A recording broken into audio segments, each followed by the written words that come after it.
আসসালামু আলাইকুম প্রিয় শিক্ষার্থীবৃন্দ। আজকে ক্লাস হবে অনার্স চতুর্থ বর্ষ বিক্রিয়ার কৌশল। আমরা বিক্রিয়া কৌশলের শেষের দিক থেকে শুরু করব। প্রথম দিকের অধ্যায়টা হচ্ছে অনেকগুলো পাঠ রয়েছে, 4 পর্যন্ত হয়তোবা। আমরা শেষের দিক থেকে আগে শেষ করব, এরপর প্রথমের দিকে আসবো।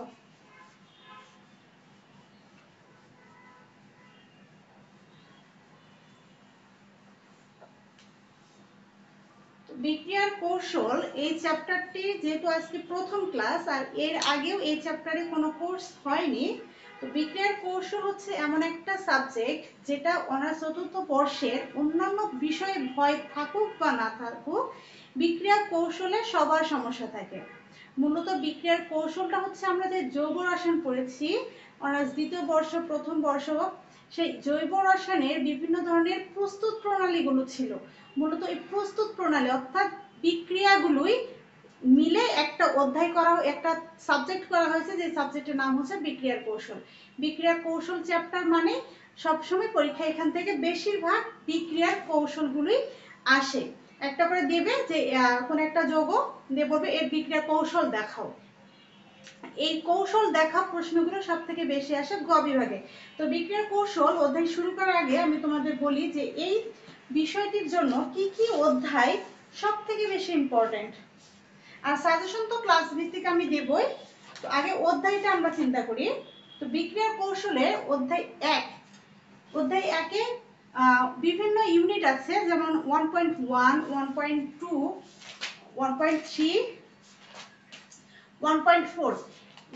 এই মোট 4টা ইউনিট মিলে 2 থেকে 3টা প্রশ্ন এরকম কমন আসে। ভাগ্য ভালো হলে 3টা 4টাও আসতে পারে, তবে বেশিরভাগ ক্ষেত্রে অধ্যায় 1 থেকে প্রশ্ন আসে, আর সেটা হচ্ছে খ বিভাগের প্রশ্ন বেশিরভাগ আসে অধ্যায় 1 থেকে। কিছু কিছু প্রশ্ন গতে আসে, তবে খতে আসার সম্ভাবনা বেশি, তবে অধ্যায় 1 থেকে প্রশ্ন আসেই। এরপরে হচ্ছে অধ্যায় 2।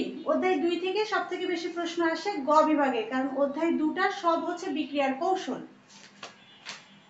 এরপরে অধ্যায় 3। অধ্যায় 3 থেকে খুব একটা বেশি প্রশ্ন আসে না, যদি প্রশ্ন আসে তাহলে অধ্যায় 3 থেকে এসএন বিক্রিয়া, এসএন2 বিক্রিয়া, ই1 বিক্রিয়া, ই2 বিক্রিয়া এই রিলেটেড প্রশ্নগুলোই শুধু আসে।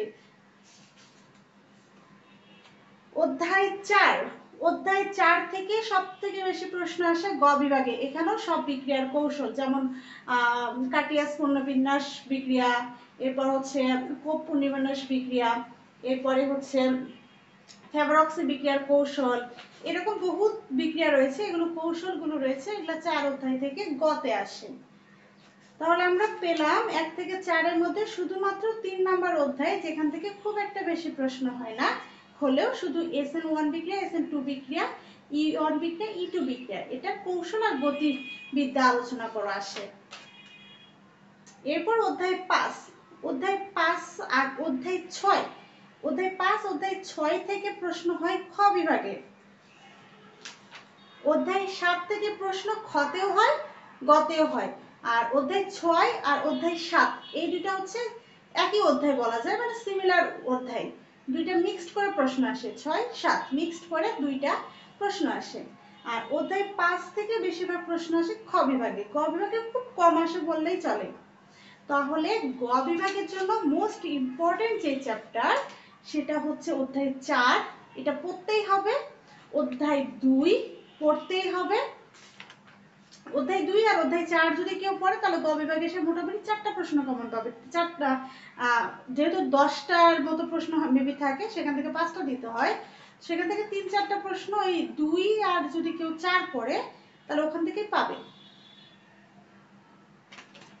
তাহলে আজকে যেহেতু আমরা শেষের দিক থেকে শুরু করব, অধ্যায় 7 থেকেই শুরু করি। অধ্যায় 7-এর জন্য যে প্রশ্নগুলো পড়তে হবে, প্রশ্নগুলো তোমরা তোমাদের যে নতুন সাজেশন যদি কেউ কিনে থাকো তাহলে নতুন সাজেশনটা আমাকে ছবি দিবে, আমি মার্ক করে দিব। আমার কাছে আগের বছরেরটা আছে, তো আমি ওখান থেকে আগেরটা, পুরাতনটা, তার পুরাতনটা 3টা মিলে তোমাদের প্রশ্নগুলো মার্ক করে দিব যে তোমাদের জন্য কি কি ইম্পর্টেন্ট। তো আজকে আমরা ছোট ছোট কিছু প্রশ্ন দিয়ে শুরু করি, যেহেতু আজকে ক্লাসে তেমন কেউ উপস্থিত নেই এবং আজকে ক্লাসটি প্রথম ক্লাস, তো প্রথম ক্লাসে আমরা জটিল বিষয়ে আলোচনা না করে সাধারণ বিষয়গুলো নিয়ে আলোচনা করব। তো এই চ্যাপ্টার থেকে আমরা প্রথম যে প্রশ্নটা করব, প্রশ্নটি হচ্ছে কার্বনিল যৌগের আলোক জারণ, একটা টিকা প্রশ্ন।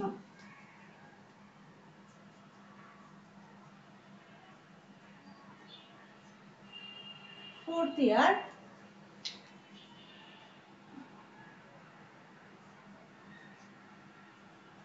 বিক্রিয়ার কৌশল, অধ্যায় 7, ক্লাস 1।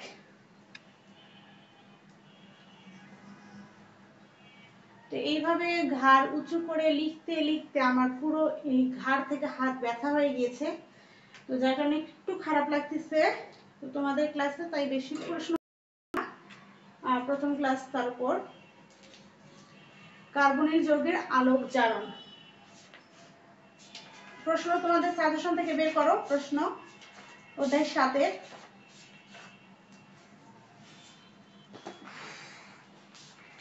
প্রচন্ড গরম।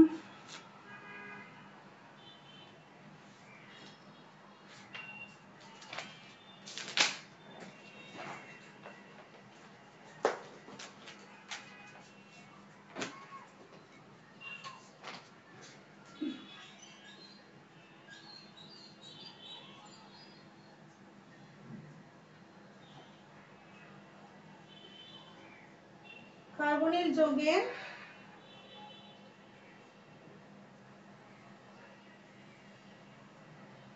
আলোক জারণ।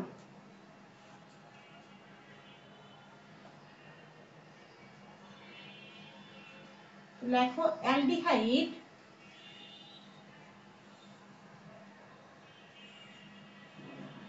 সমূহ বা কীটন সমূহ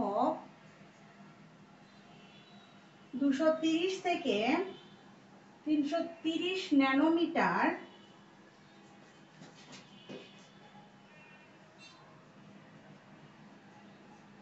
অঞ্চলে আলোক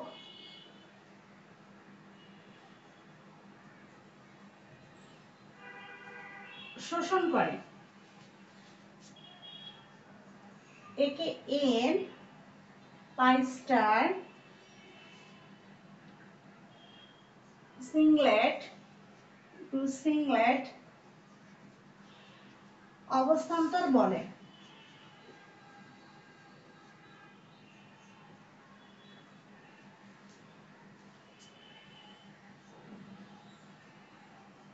উত্তেজিত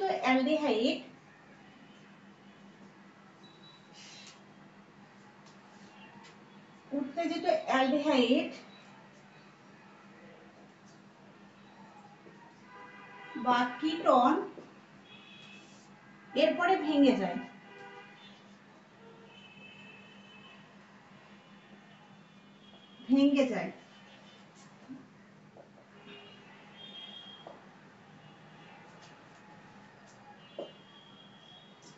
ইউভি রশ্মি অর্থাৎ অতি বেগুনি রশ্মি ভেঙে যাবে।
তাহলে লিখলাম যে অ্যালডিহাইড সমূহ বা কিটোন সমূহ 230 থেকে 330 ন্যানোমিটার অঞ্চলে আলোক শোষণ করে।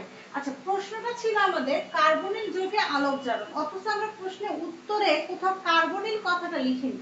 লিখেছি অ্যালডিহাইড ও কিটোন। কেন? মূলত কার্বনিল যৌগ বলতে বোঝানো হয়েছে অ্যালডিহাইড এবং কিটোনকে, যার কারণে আমাদের ক্যাপশনটাই শুরু হয়েছে প্রথমে অ্যালডিহাইড সমূহ এবং কিটোন সমূহ, অর্থাৎ কার্বনিল যৌগ সমূহ 230 থেকে 330 ন্যানোমিটার, অর্থাৎ এই তরঙ্গদৈর্ঘ্যের লেন্সের মধ্যে বা রেঞ্জের মধ্যে এই তরঙ্গদৈর্ঘ্যের একটা সীমা রয়েছে। ওদের তরঙ্গদৈর্ঘ্যের সীমাটা হচ্ছে 230 থেকে 330 ন্যানোমিটার অঞ্চলে আলোক শোষণ করে।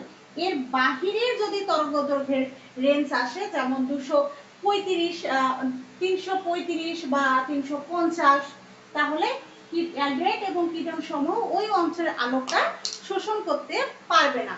তাদের নির্দিষ্ট একটা সীমানা রয়েছে। যেমন আমার যদি ভিসা না থাকে আমি ইন্ডিয়া যেতে পারবো না, ঠিক সেরকম। একে এন পাই স্টার সিংলেট অবস্থান্তর বলে।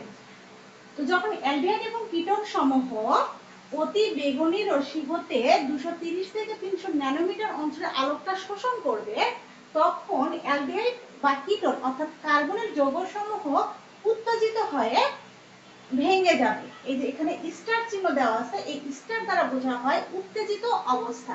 উত্তেজিত অবস্থায় ভেঙে যাবে, ভেঙে যাওয়া মানে আলাদা হয়ে যাওয়া। তাই এখানে প্লাস দিয়ে এটাকে একটা অংশে এবং এটাকে আরেকটা অংশে বিভক্ত করা হয়েছে।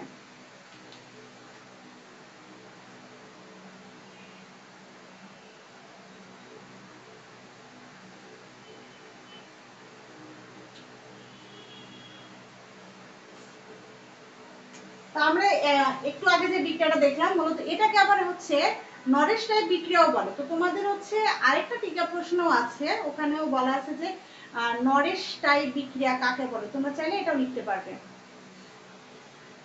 তাহলে লিখবে যে কিটোনের এই বিক্রিয়াকে নরেশ টাইপ ভাঙ্গন বলা হয়। লিখি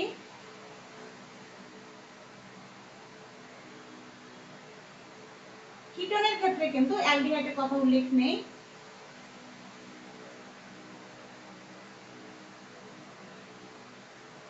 এই বিক্রিয়াকে নরেশ টাইপ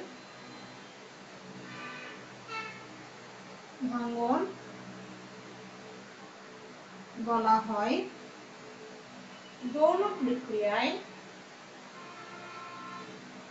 প্রক্রিয়ায় অ্যাসাইল রেডিকেল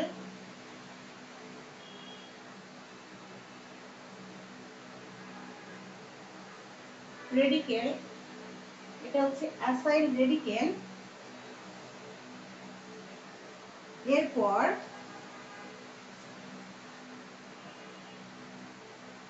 হারায়, অর্থাৎ কার্বনিল হারায় CO, ফলে আর ড্যাশ উৎপন্ন হয়। তাহলে এখানে আর ড্যাশটা হচ্ছে একটা রেডিকেল, আর ড্যাশ একটি রেডিকেল।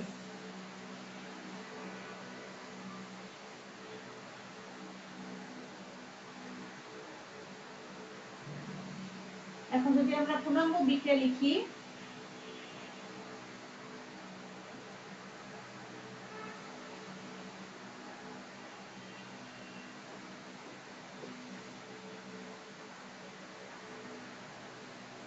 এই অতি বেগুনি রশ্মি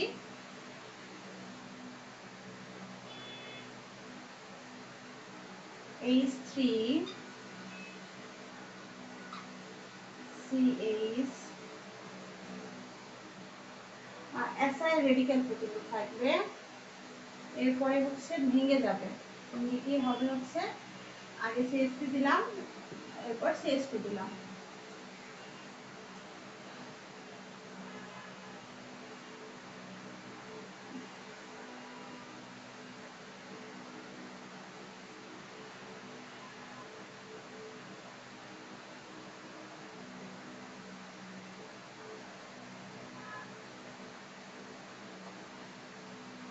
এখানে 2 দেওয়া আছে, তার মানে এটা ডাবল হবে। এই অংশটুকু একটা, আবার আরেকটা।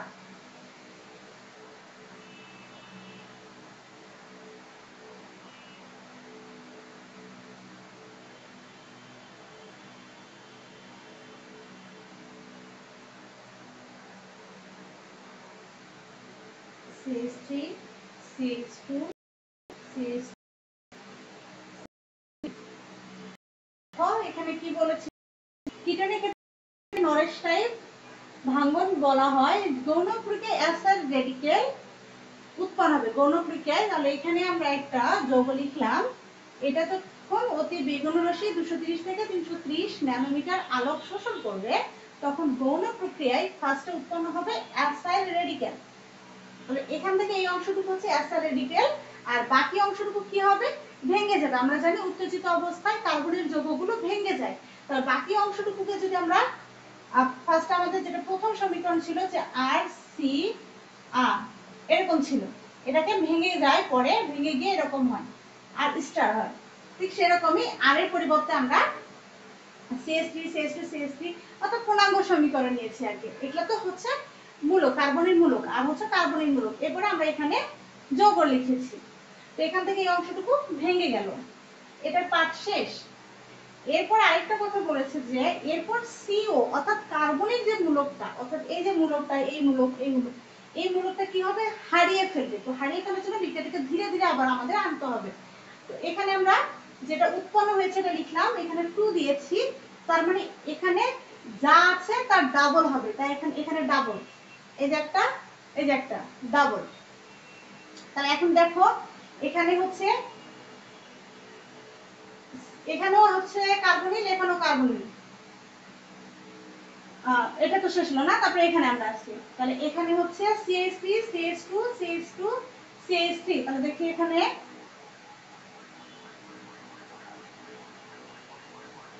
এই যে এখানে আমাদের CO ছিল, এখানে এসে আমাদের কোথাও কার্বনিক মূলকটা নেই। তার মানে এখান থেকে যখন এই অংশটুকু এসেছে তখন এখান থেকে কার্বনিক মূলকটা অপসারিত হয়েছে বা হারিয়ে গিয়েছে, ফলে আমাদের উৎপন্ন হয়েছে আর রেডিকেল অর্থাৎ কার্বনিল রেডিকেল।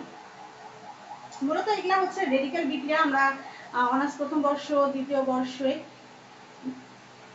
শিকল বিক্রিয়াগুলো পড়েছিলাম, ওই বিক্রিয়াগুলোর মতো। তো এই বিক্রিয়াটাই হচ্ছে মূলত কার্বনিল যৌগে আলোক জ্বালন বিক্রিয়া।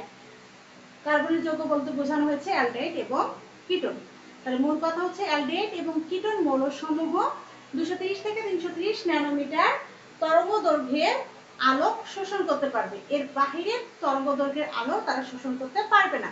যদি তারা শোষিত হয় তাহলে তারা উত্তেজিত হয়ে ভেঙে যাবে এবং অ্যাসাইড রেডিকেল পরিণত হবে, আর CO কার্বনিল মূলকটাকে অপসারিত করে একটা রেডিকেলে পরিণত হবে।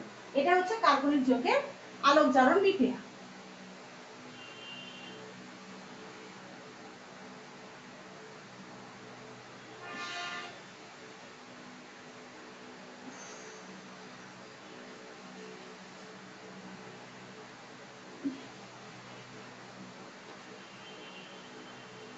এরপরে হচ্ছে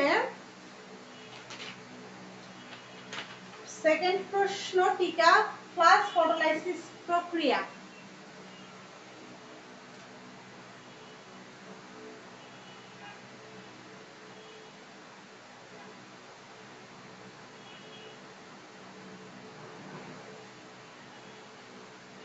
ক্লাস ফটোলাইসিস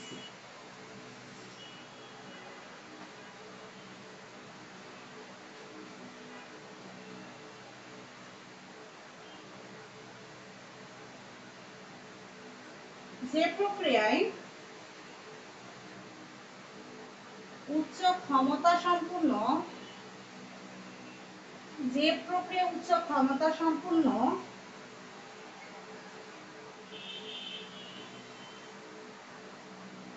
আলোক রশ্মি ব্যবহার করে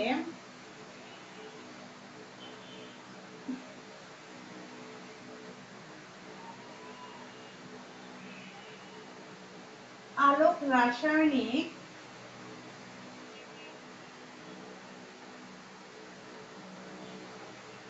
বিক্রিয়ার উচ্চ শক্তি সম্পন্ন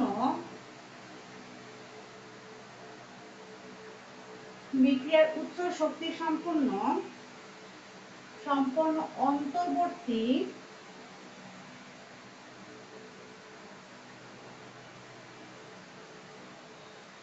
পদার্থের ঘন মাত্রা যথেষ্ট বৃদ্ধি করা হয়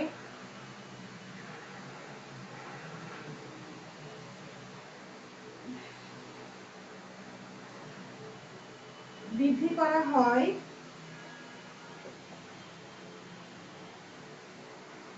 তাকে ফ্লাশ ফটোলাইসিস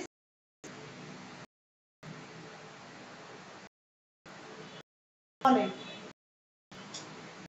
ফটোলাইসিস এখন এটা দেখে মনে লাইটের বা মোবাইল এরকম কিছু না, কোনো কিছু।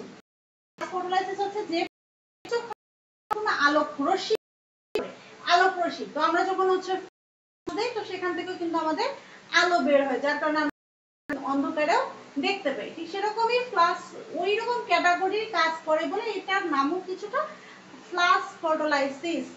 এই প্রক্রিয়ায় উচ্চ ক্ষমতা সম্পন্ন এক ধরনের রশ্মি ব্যবহার করতে হবে। এই রশ্মি ব্যবহার করে আলোক রাসায়নিক বিক্রিয়ায় উচ্চ শক্তি সম্পন্ন কোনো পদার্থের ঘনমাত্রা যদি বৃদ্ধি পায়, যথেষ্ট পরিমাণে যদি বৃদ্ধি পায়, তাহলে সেই প্রক্রিয়াকে বলা হয় ফ্লাশ ফটোলাইসিস বলে।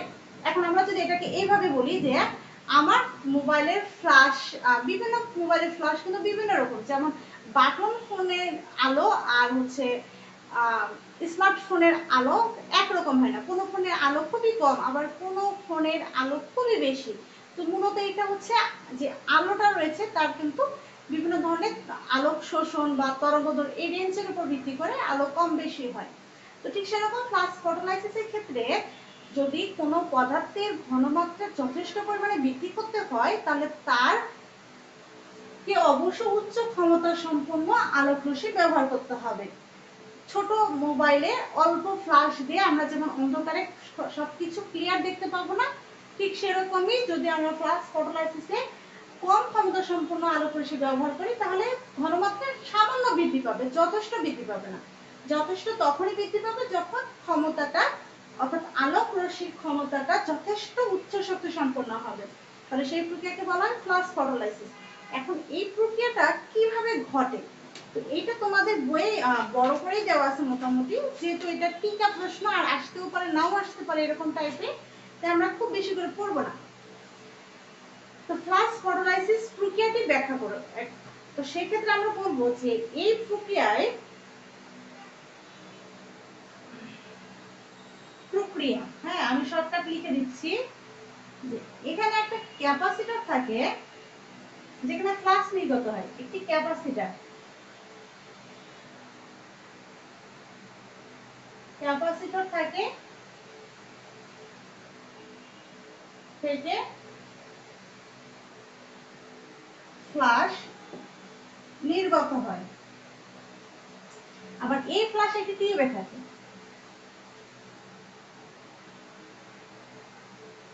একটি টিউবে থাকে।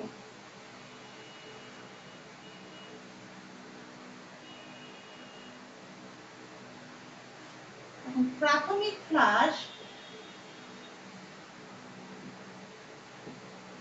প্রাথমিক ফ্লাশ তৈরি হওয়ার পর একটা সেকেন্ডারি বা সাবসিডিয়ারি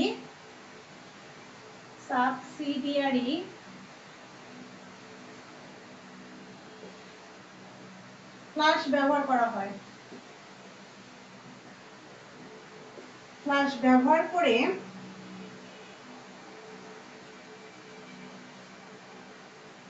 সিস্টেমের বর্ণালী ধারণ করা হয়।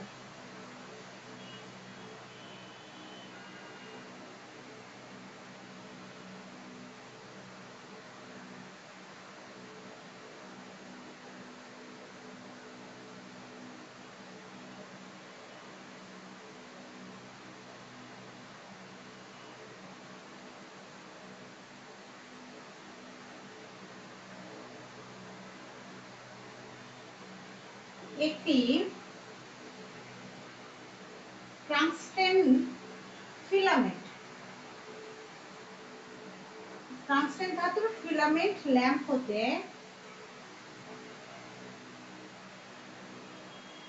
নির্গত আলো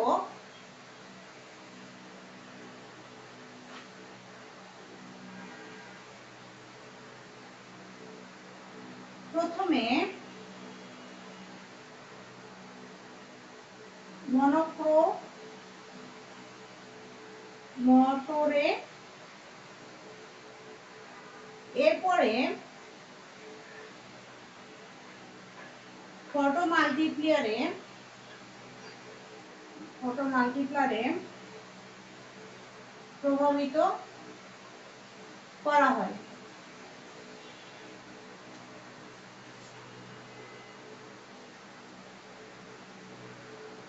পরিশেষে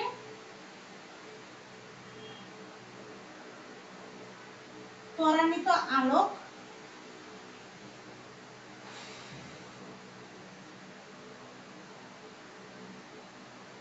রেকর্ড করা হয়। তো একবার যদি রেকর্ড করা হয় তাহলে ওখান থেকে পরিমাণ নির্ণয় করা হয়। এভাবে শর্টকাট করে পড়বো যে একটি প্রথমে একটা ক্যাপাসিটর থাকে, সেই ক্যাপাসিটর থেকে ফ্ল্যাশটা নির্গত হয়। আবার এই ফ্ল্যাশটা থাকে একটা টিউবের মধ্যে, ফ্ল্যাশ থাকে টিউবের মধ্যে, সেখান থেকে একটা ক্যাপাসিটরে যদি আমরা ফ্ল্যাশটাকে রাখি তাহলে সেখান থেকে ফ্ল্যাশটা নির্গত হবে। এরপরে প্রাথমিক ফ্ল্যাশটা তৈরি হওয়ার পর আরেকটি ফ্ল্যাশ, সেই ফ্ল্যাশটার নাম সাবসিডিয়ারি ফ্ল্যাশ, এই ফ্ল্যাশটা তৈরি করতে হবে। এই ফ্ল্যাশটা তৈরি করার পর কিছু সময় পর পর, একসঙ্গে না, মানে কিছু সময় বিরতির পর পর ব্যবহার করতে হবে, যাতে করে এই ফ্ল্যাশ ব্যবহার করে সিস্টেমে বর্ণালী ধারণ করা হয়। অর্থাৎ বিভিন্ন বর্ণালীর সিরিজ পাওয়া যাবে। আমরা যদি সাবস্ট্রেটিভ ফ্ল্যাশটা এখন সাপোজ হচ্ছে 2:30 একবার ব্যবহার করলাম, ওখানে একটা বর্ণালী পেলাম, এরপর আবার হচ্ছে 3টার দিকে ব্যবহার করলাম, সেখানে একটা বর্ণালী ব্যবহার, এভাবে একটু সময় পর পর গ্যাপ দিয়ে যদি আমরা সাবস্ট্রেটিভ ফ্ল্যাশটা ব্যবহার করি তাহলে বিভিন্ন সময় বিভিন্ন বর্ণালীর সিরিজ পাবো। অর্থাৎ সিরিজ বলতে বোঝানো হয়েছে বিভিন্ন বর্ণালীর দৃশ্য দেখতে পাবো আর কি। এরপরে একটা কি করব, একটা ট্রান্সফার ফিলামেন্ট ল্যাম্প হতে নির্গত আলো প্রথমে মনোক্রোমিটারে, এরপরে একটা ফটো মাল্টিপ্লায়ারে প্রভাবিত করব। পরিশেষে এই ত্বরান্বিত আলোকগুলো রেকর্ড করব। রেকর্ড করার পরে ওই যে বর্ণালী সিরিজ পেলাম, বর্ণালী সিরিজ আর যে আলোকের রেকর্ডগুলো করে নিলাম, সেগুলো নিয়ে আমরা পরিমাণ নির্ণয় করব। তো আমরা হচ্ছে কম বেশি সবাই যারা সায়েন্সে পড়ি তারা আমরা প্র্যাকটিক্যাল যখন করি তখন বুলেটের থেকে যখন আমরা বিভিন্ন উপাদান মিক্সড করি, অর্থাৎ বুলেট থেকে মূল দ্রবণে ফোটায় ফোটায় যখন পড়ে তখন হচ্ছে আমরা হিসাব করি, বিভিন্ন পার্ট হিসাব করি। ঠিক সেরকমই ফ্লাশ ফটোলাইসিসের ক্ষেত্রে যখন সাবসিডিয়ারি ফ্লাশ ব্যবহার করা হয় তখন বিভিন্ন বর্ণালীর সিরিজ আসে, সেগুলো পরপর রেকর্ড করে ফাইনালি ওখান থেকে পরিমাণ নির্ণয় করা হয়। যেমন প্র্যাকটিক্যাল আমরা সব ব্যবহার করি, এরপর আমরা উপাত্ত হিসাব করি, ওরকম।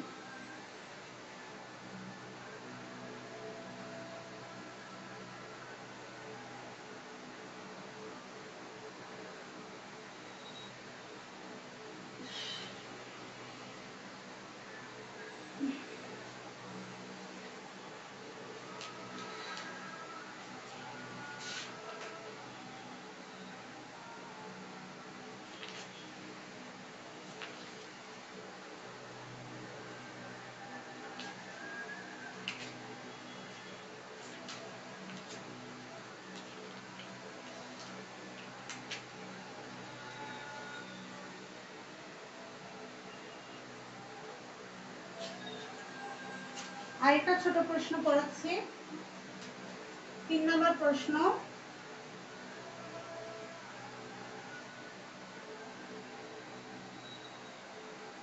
আলোক রসায়নের সূত্র সমূহ। আলোক রসায়নের হচ্ছে দুইটা সূত্র রয়েছে, একটা গ্রোথাস-রোফাসের সূত্র,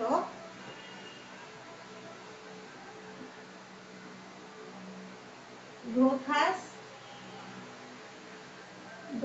সূত্র।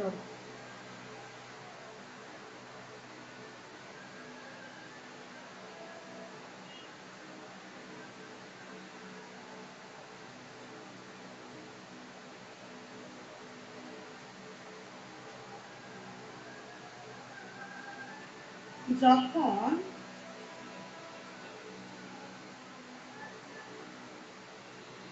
কোন বস্তুর উপর আলো পড়ে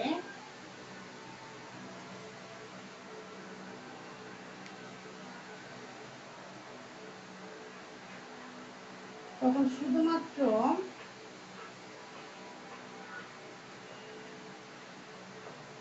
আপতিত আলোক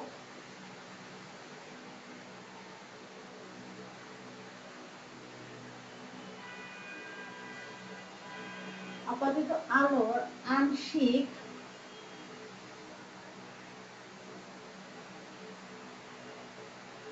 আলো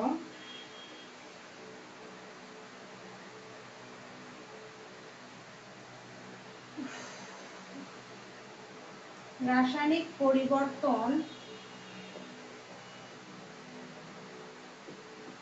আনতে পারে যা বস্তু দ্বারা শোষিত।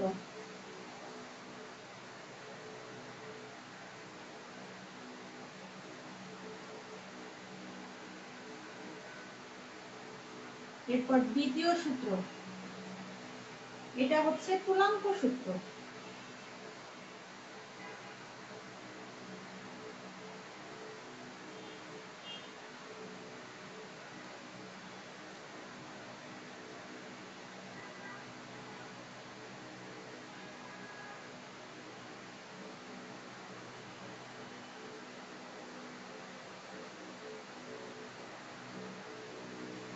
যখন কোনো অণু বা পরমাণু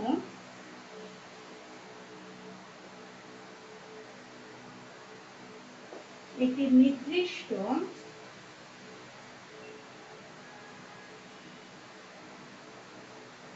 তরঙ্গদৈর্ঘ্যের আলো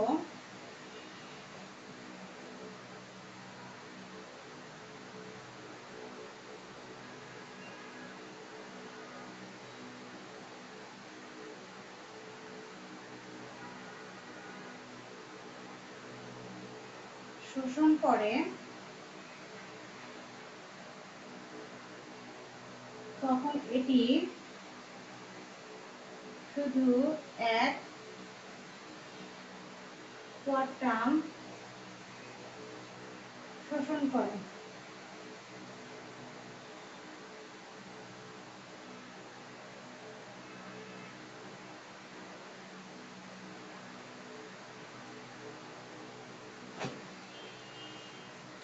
তাহলে আলোক রসায়নের সূত্র হচ্ছে প্রথমটা গ্রোথাস ড্রপারের সূত্র। গ্রোথাস ড্রপার মূলত এই দুইটা নাম হচ্ছে দুইজন বিজ্ঞানীর, একজনের নাম গ্রোথাস আরেকজনের নাম ড্রপার। দুইজন বিজ্ঞানী আলাদা আলাদা বছরে আলাদা আলাদা ভাবে একই জিনিস পর্যবেক্ষণ করে, ফলে তাদের দুইজনের সম্মিলিত সূত্রটাকে বলা হয় গ্রোথাস ড্রপারের সূত্র।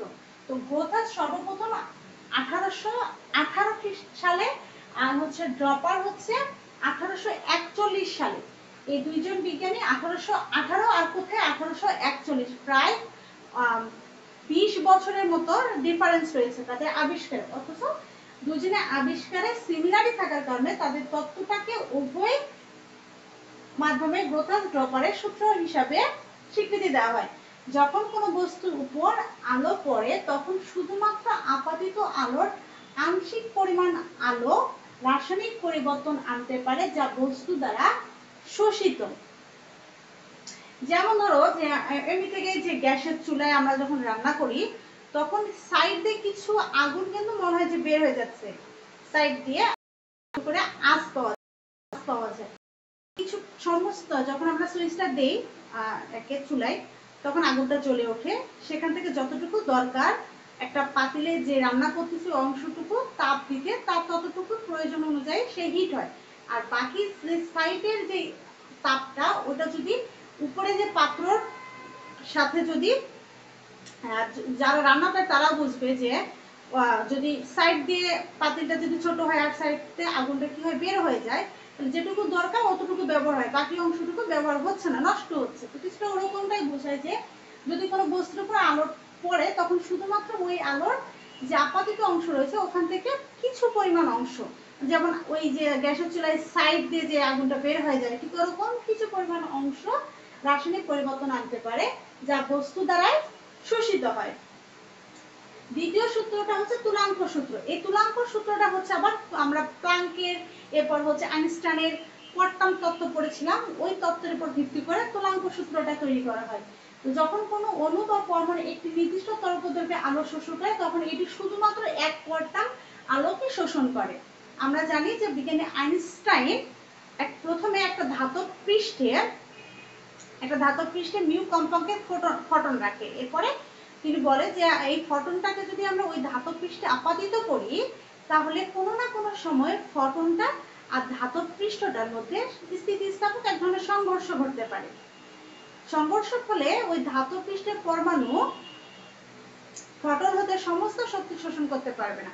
যদি শক্তি শোষণ করতে চায় অর্থাৎ ইলেকট্রন যদি মুক্ত করতে চায় তাহলে কিছু পরিমাণ শক্তির প্রয়োজন হয়। তো তখন বিজ্ঞানী আইনস্টাইন কোয়ান্টাম তত্ত্ব আবিষ্কার করেন, যেখানে তিনি বলেন যে কোনো বস্তু হতে শক্তি নির্গত নিরবিচ্ছিন্নভাবে হবে না, অর্থাৎ এলোমেলোভাবে হবে না।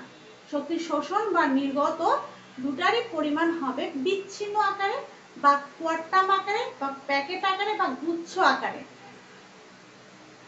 যাকে বলা হয় কোয়ান্টাম তত্ত্ব। তো সেই মতবাদ অনুসারে তরঙ্গ সূত্র হচ্ছে কোনো বস্তুর যখন কোনো অণু বা পরমাণু একটি নির্দিষ্ট তরঙ্গদৈর্ঘ্যে আলো শোষণ করে তখন তা অবশ্যই বিচ্ছিন্ন আকারে অর্থাৎ কোয়ান্টাম আকারে আলোক শোষণ করে। তো বলা হয় এক অণু সমান হচ্ছে এক কোয়ান্টাম। আর এই হচ্ছে আজকের ক্লাস। সামনের ক্লাস থেকে আমরা এই যে চ্যাপ্টার যেদিন আছে এই চ্যাপ্টারে যেগুলো মেন টপিক সেগুলো নিয়ে আলোচনা করবো। আজকের ক্লাস এই পর্যন্ত। যাদের কোনো সমস্যা রয়েছে তারা পরবর্তী ক্লাস যেদিন রয়েছে সেদিন প্রবলেম জানিয়ে দেবে। ধন্যবাদ সবাইকে। আল্লাহ হাফেজ।